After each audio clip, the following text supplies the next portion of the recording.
Bismillah. Halo, assalamualaikum suamiku tercinta. Halo, assalamualaikum sahabat YouTube semuanya. Malam ini aku tetap tidak bisa tidur ya. Aku tidur sebentar terus terbangun. Apa itu, selalu mengkaji dan melihat serta membaca akhir zaman ini begitu benar luar biasa. Hidup yang benar-benar susah dan menyusahkan bagi kita ya. Aku sampai bertanya, kenapa akhir zaman ini sampai Rasulullah bilang susah. Hidup di akhir zaman ini benar-benar kemelut gitu. Jadi berusaha untuk mencari tahu apa yang sebenarnya terjadi. Jadi akhir zaman ini musuh kadang menjadi lawan, lawan menjadi kawan, kawan menjadi lawan. Sulit membedakan mana antara teman, mana antara musuh. Kadang musuh bisa membela dan teman menjadi menyerang. Terus apa ya? Susah membedakan mana teman, mana yang mau membela, mana yang mau apa ya, yang tadinya membela jadi berkhianat, yang tadinya berkhianat jadi membela. Bener gak sih ya apa yang aku rasakan? Aku hanya ingin sharing aja apa yang aku rasakan dengan akhir zaman ini sampai aku kemelut. Kadang gak bisa bener-bener yang memikirkan akhir zaman ini, bener-bener runyam ya.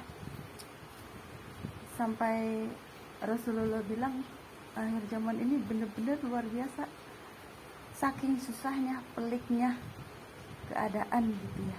Kenapa seperti itu? Karena kita itu hidup dalam lingkaran setan, kemelut, semuanya tuh kemelut gitu ya. Dimana masalah itu terus muter gitu ya, coba. Dari periode 6 tahun ini, pokoknya sebelum aku umrah ya, wabah corona. Maksudnya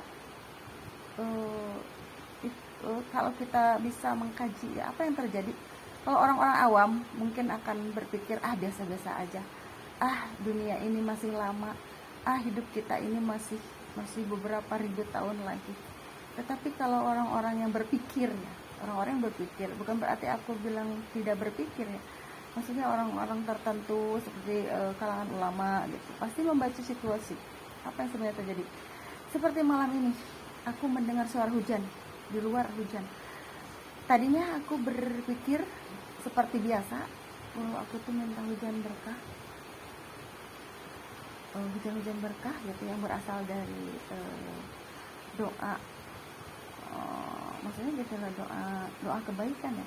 Tapi di sini kadang-kadang dari kebaikan itu ujungnya itu ada keburukannya gitu, makanya ya Allah, ini tuh seperti apa gitu. Awalnya aku berpikir baik gitu, karena di sini yang tadinya apa ya, kalau dipikir memberikan keberkahan bagiku gitu ya, keberkahan bagiku, tetapi di sini ya gitulah, berbalik gitu. Jadi zaman benar-benar sesuatu yang runyam. Makanya orang-orang hamba-hamba Allah yang hidup di akhir zaman ini adalah hamba-hamba yang istimewa. Kenapa? Karena mereka itu harus sanggup menghadapi yang runyamnya, kemelut kehidupan yang benar-benar luar biasa yang aku rasakan gitu.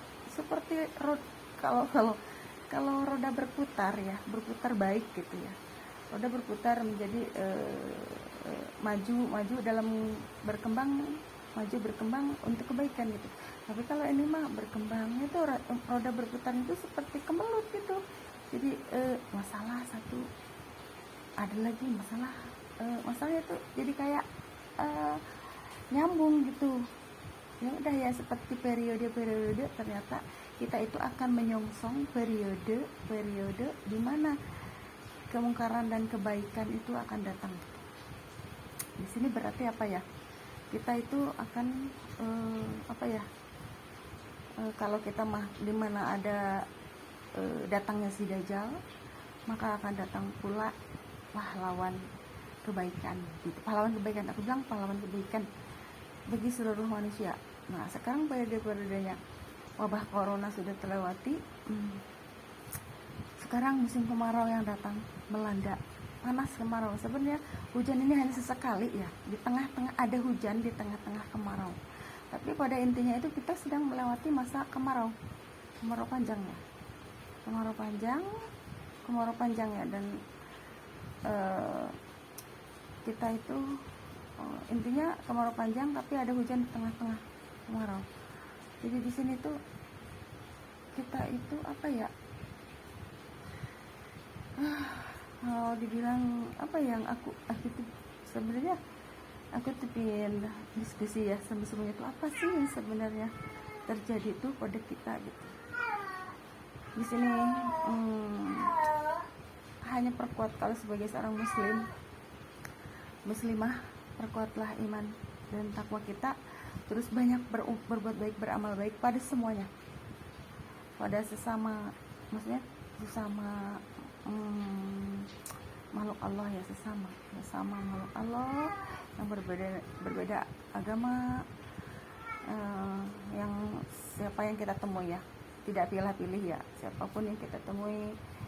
Maksudnya yang di sini kita kan tidak harus gini loh, kita mengutamakan keluarga, tidak, siapapun yang kita perlu tolong di dekat kita, kita tolong itu semampu kita. Jadi